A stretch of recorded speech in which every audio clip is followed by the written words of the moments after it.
Welcome to the Inevitable You podcast, where we give you practical tools, tips, and strategies for upgrading all aspects of your life. I'm your host, Brian Hemmer, and in each episode, I'll be going into key topics of personal development, the latest in science and psychology on how your mind works, and the best of the best out there in personal transformation, technology, and tools. So when you think about the results of your life, it really boils down to three things: how you think, how you feel, and then the actions that you take or don't take. Instead of trying to do more or do less, we're getting deep into your psychology to understand how you operate, to think differently, to feel differently, and more empowering emotions to drive new, different actions to create the results that you're looking for. So I hope you get a ton of value. If you like what you hear, please give our episode a like or a thumbs up. Subscribe to our channel for updates. And if you think someone could benefit from this, please share it with them. It'd be much appreciated. And you can always visit our website, the inevitableyou.com, for more resources. You can even sign up for a free coaching session there. Connect with us on Instagram at the Inevitable You. Would love to hear from you. I'm always fielding questions from our community here, so please would love to interact with you. Again, hope you enjoy and hope to hear from you soon. All right, Daniel Jimenez, welcome back. What's up, man? How you doing? Awesome. So we were talking about you shared a podcast with me recently that I'd love to riff on a little bit, and the title of it was Reality is an Illusion, I think, if I remember correctly. Sounds about right. From the, what is it? Know Thyself podcast. I don't remember the name of the guy. Yeah, Andre Ducum or something like that. And Don Hoffman was the expert that he was interviewing. And sorry, my connection was getting a little unstable there. You can hear me okay? Yeah. Okay. I'd never listened to his podcast, I don't think. You might have shared one with me before, but super fascinating discussion. The guest was a scientist. It's like a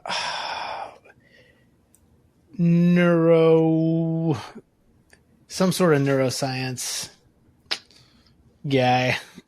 Yeah. We're going to do our best to summarize some of the concepts he was talking about, but his whole thing is reality is an illusion, and how some of the recent science, right, mostly quantum physics, even neuroscience studies are supporting this notion, this theory that reality as we experience it is all just an illusion, and that there's not really an objective reality, which is, kind of hard to even conceive of. Like, it's very trippy to think about that.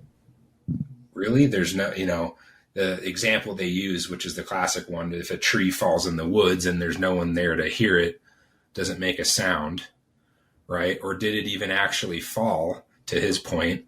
Like, is there that objective truth of the tree falling if there's no one there to observe it?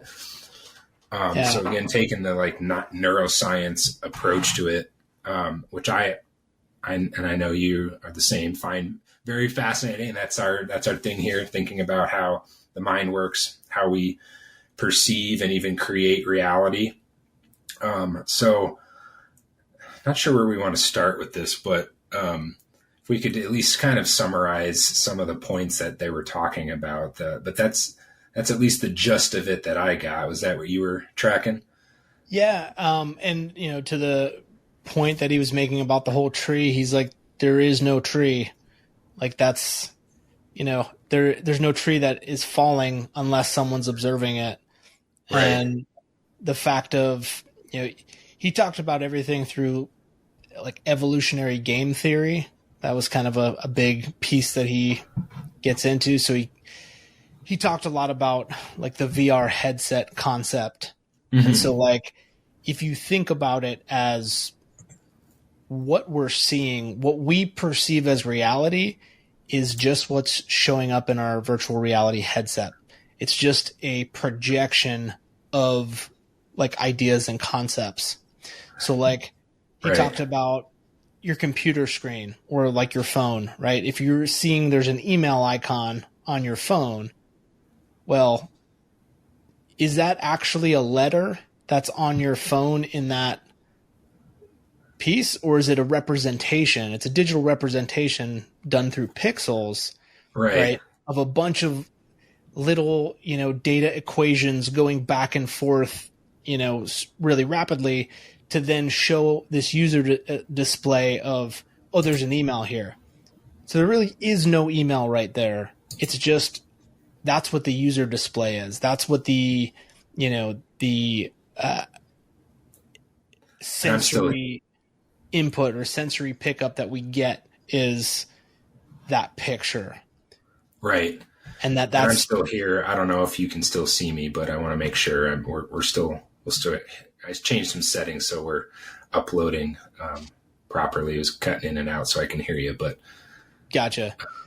Yeah, that if that what you're actually seeing is the objective truth or the reality versus a bunch of pixels.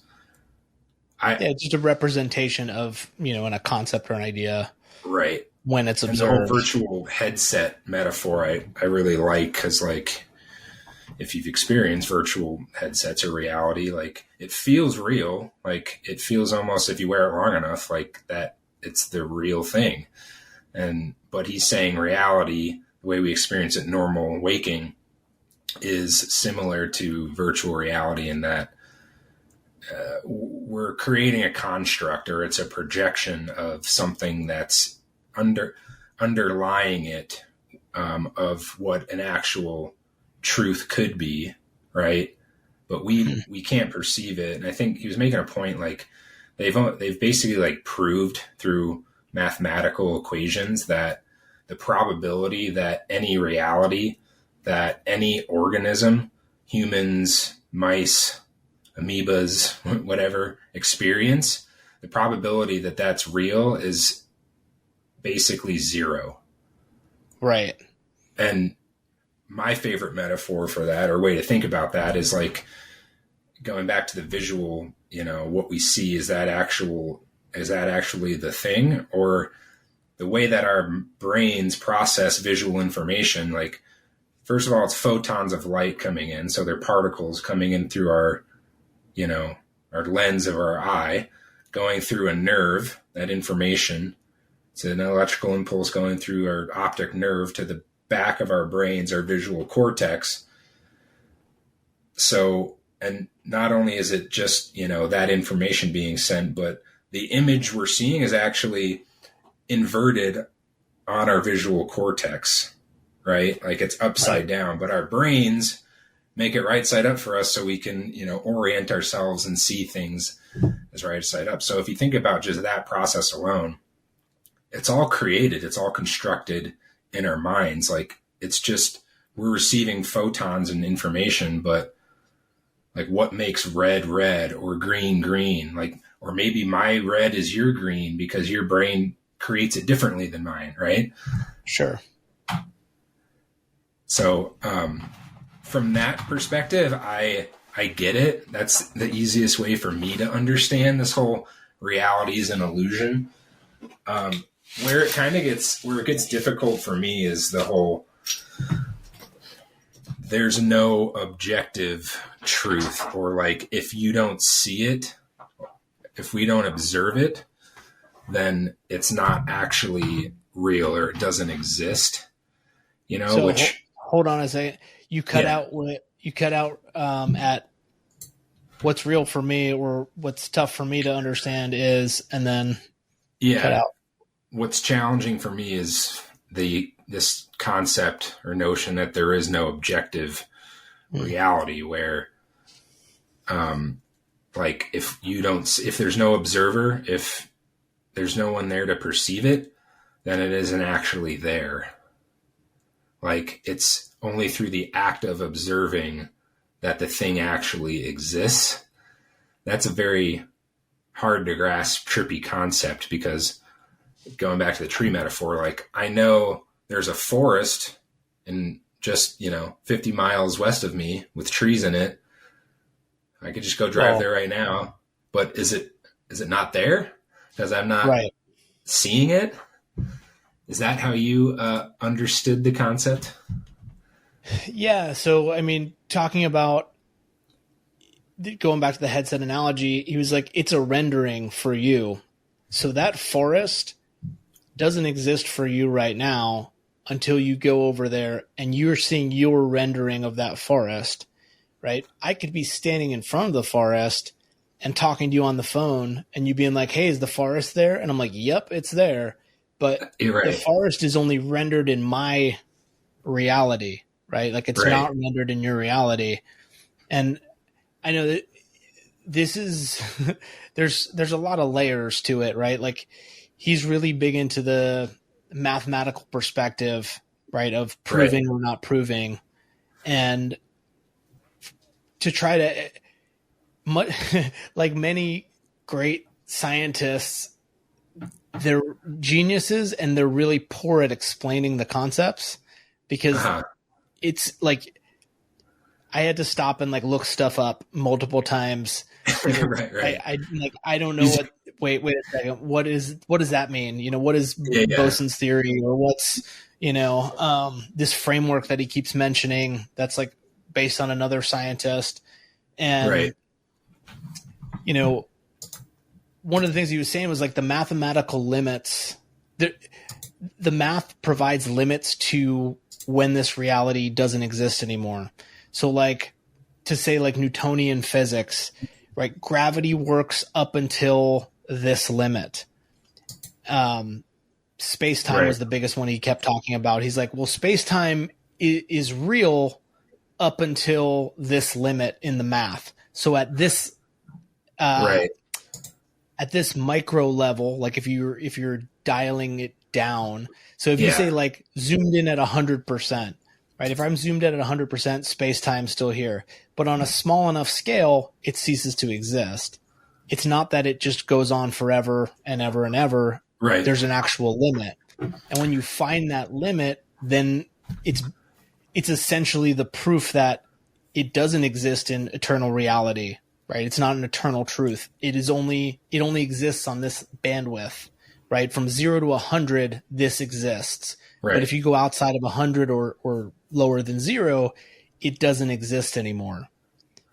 You know, and that's just like it's an interesting concept. But if you think about sound vibrations, right, at some level on a human, I don't know what decibel it is, but you get to a certain hertz, like 220 or 240 or 280. Certain frequency, that frequency doesn't exist for me in my reality because I can't hear it anymore. But dogs can hear it. They can perceive it. Right. But you keep taking that up and up and up and up, right? And then now no conscious being on the planet, it's not a reality for them. Right. But it can still exist outside there. Or it doesn't exist depending on, you get the philosophical, it's only a headset that they're wearing in his metaphor. It's only a VR headset that being is using for a certain band of frequencies. Right. Like your senses can only perceive so much. Yeah. Yeah, it's very trippy to think about. What's cool for me in listening to that is like that there's actually scientific basis to this notion that reality is illusion. Cause like, on one hand, you hear that and you can get it like, okay, the way that I perceive things, the things that I believe, the way that, the meaning that I assign to things happening in my life is different than what you think or how you perceive it. Like that's I think way more easy way to understand that. But the fact that this stuff is actually being like supported and in some cases proven through science and mathematics is very exciting. And it's cool to see because it's not just like some pie in the sky or some like, metaphorical symbolic thing. It's real. Like your reality is an illusion. It's all made up. Right. And, you know, to his point, he was You like, still there? yeah, can you Yeah. hear me? Yeah. Yeah.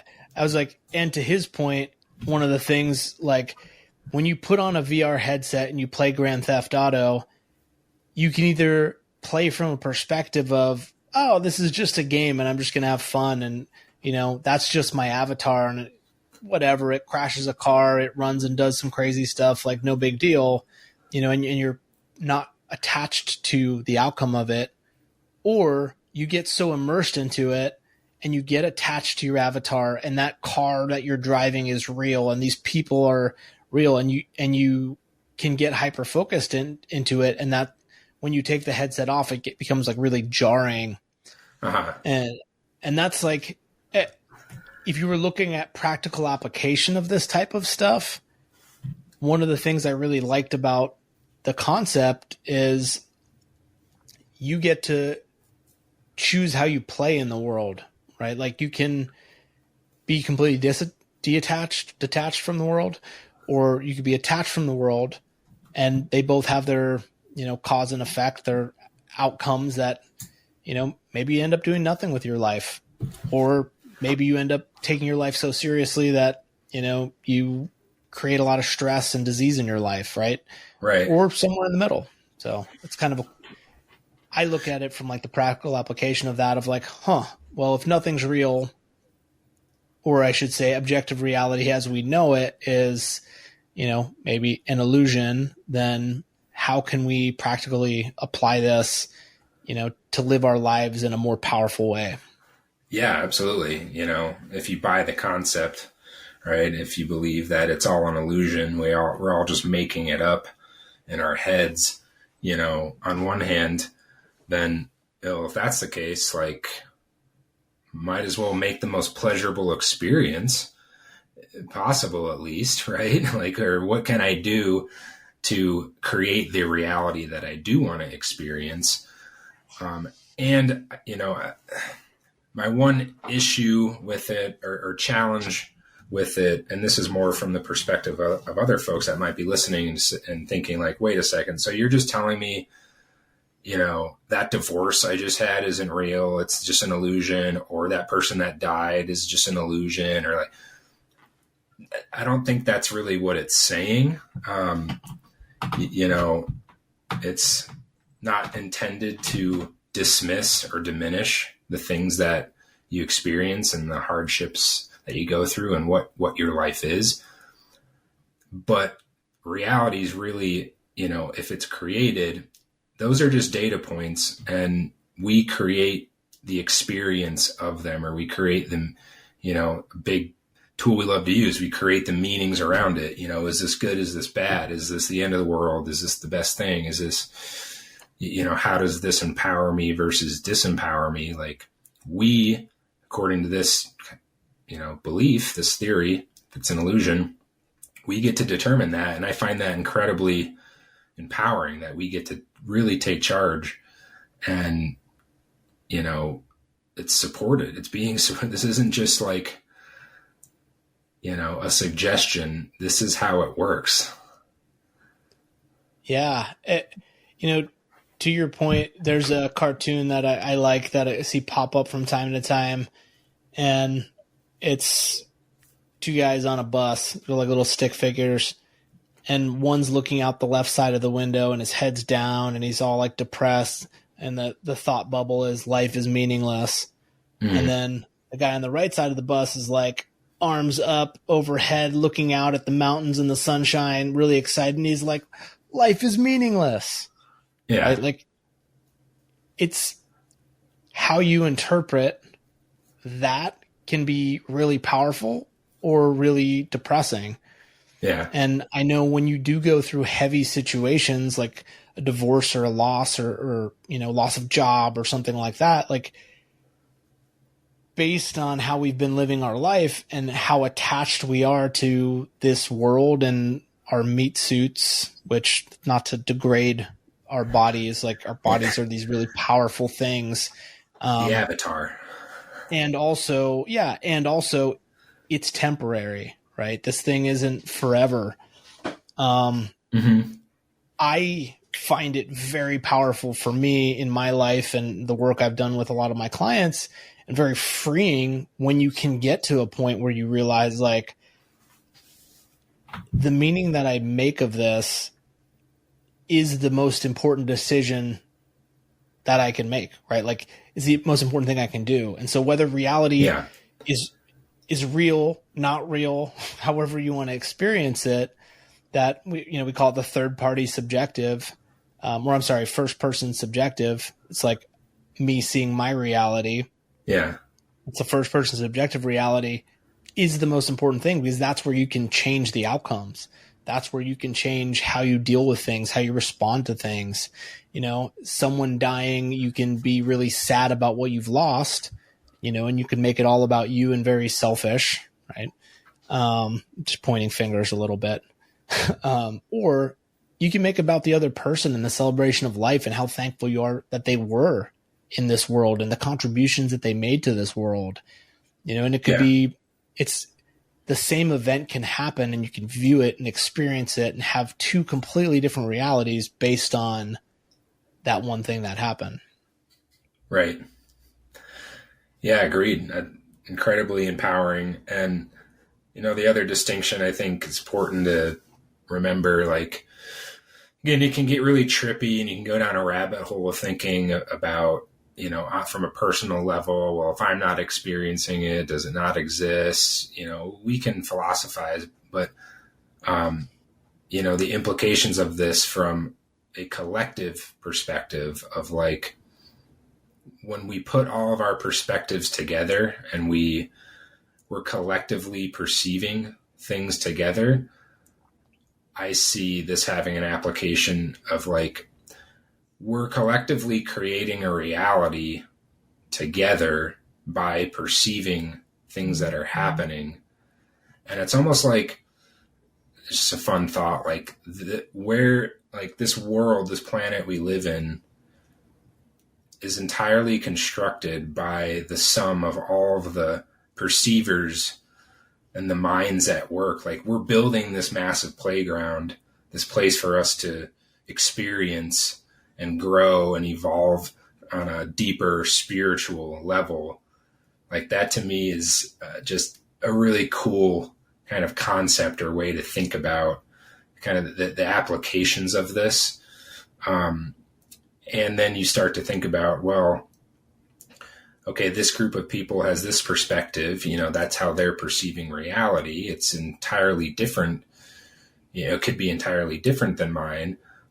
Versus, this group of people, or I have this kind of belief system or affiliate with this group of people. Like, we're all uniquely, collectively creating these realities, and they're all true in the way that you perceive it. So instead of, like, saying this is right or wrong, it's just it's like, that's the truth that group or that person's experiencing, and to have respect for that, or have curiosity about that, or to, have compassion for it, versus, no, you have to perceive it like me, and this is the objective truth. And no, there is no objective truth, right? Like, you can't make that argument. You can't say my perspective is the right one, or theirs is the wrong one.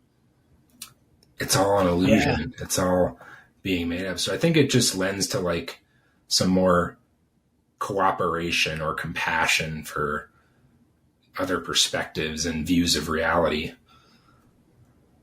Yeah, no, that compassion, I think, is really important. And I know I've talked with a lot of people in my life, family members and close friends, and objective reality is super important for them. And they want to know the truth, but this is how it happened. And it's like, I understand, like, I've always said, like, oh, I wish I had a GoPro strapped to me 24/7 so I can, show my wife where I was right and she was wrong. Or, like, these scenarios, and be like, no, look, this is how it happened. This is reality. This is the truth. But what I really found is that's not a very empowering thing. That's an ego driven, I'm right, you're wrong. Okay. Whew, I feel validated, vindicated, and all these things. And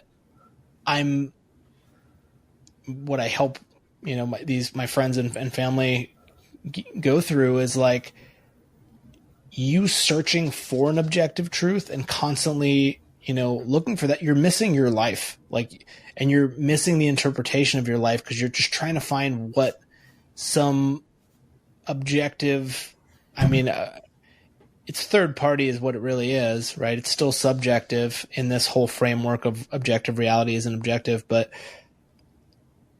ultimately, like, having compassion for people experiencing their reality, whether other people think it's true or not,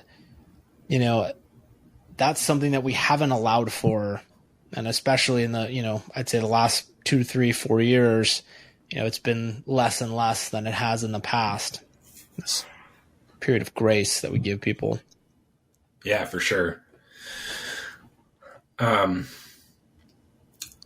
then the other thing that was interesting about the whole conversation they were having, the podcast, is now if you, again, take this metaphor or think about, I'm just wearing a certain headset and I'm able to perceive these certain frequencies and, maybe this band of reality, this like certain, right, like unique band of reality can only perceive certain amount, certain frequencies of light and certain sounds. And what's outside of the headset?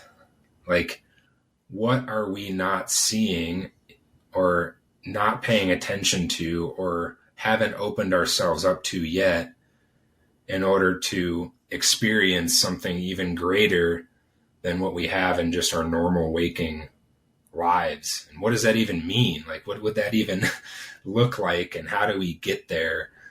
I just personally find a fascinating thought experiment to think about what would a different reality outside of this current headset. If my headset is right now, and mostly, some stressful days, some frustrating days, some angry days, some really good joy and, bliss here and there sprinkled in, but predominantly my kind of headsets really tuned into a frequency of, half emptiness or half empty emotions. Well, again, if that's just the headset, if that's just an illusion, how can I open myself up to more? And then what would reality even be like if I wasn't just a human, but I was experiencing something greater?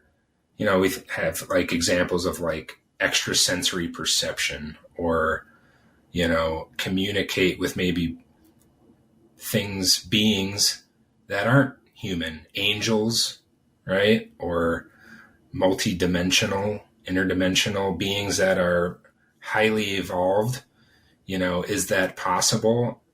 I'd like to think so. And something that I'm personally like just makes it fun to explore and think about, what that would look like. Yeah. No, the concept of opening up your headset or opening up the range of your headset is massive. I love that visual of it because there's stuff that you don't see. I remember going through a training course and they were talking about like professional baseball players. If you're not a professional baseball player and you were to stand in the batter's box and you had a Major League Baseball pitcher pitch a 99-mile-an-hour fastball, you wouldn't even know that the pitch left the hand and it was already in the catcher's mitt, right? Like, no sense of it. Yeah. But if you were a Major League Baseball player and you were at bat, and you're someone who's a really good batter, you would see that in slow motion, right? That same 99-mile-an-hour fastball, like, you'd be able to see it, you'd be able to connect with it, and you'd be able to hit it out of the park, right? Like, it occurs to you differently because you've been in that situation thousands of times, and you have the eye and you've curated your eye to even understand the inflection of what that pitcher's going to pitch, right? Just the mannerisms. You feel something a little bit different. You have this almost extrasensory perception, but it's because you've been in this situation so many times and you've developed an eye for it. You've developed your senses around knowing where and how the pitch is going to land. So it occurs to you completely differently.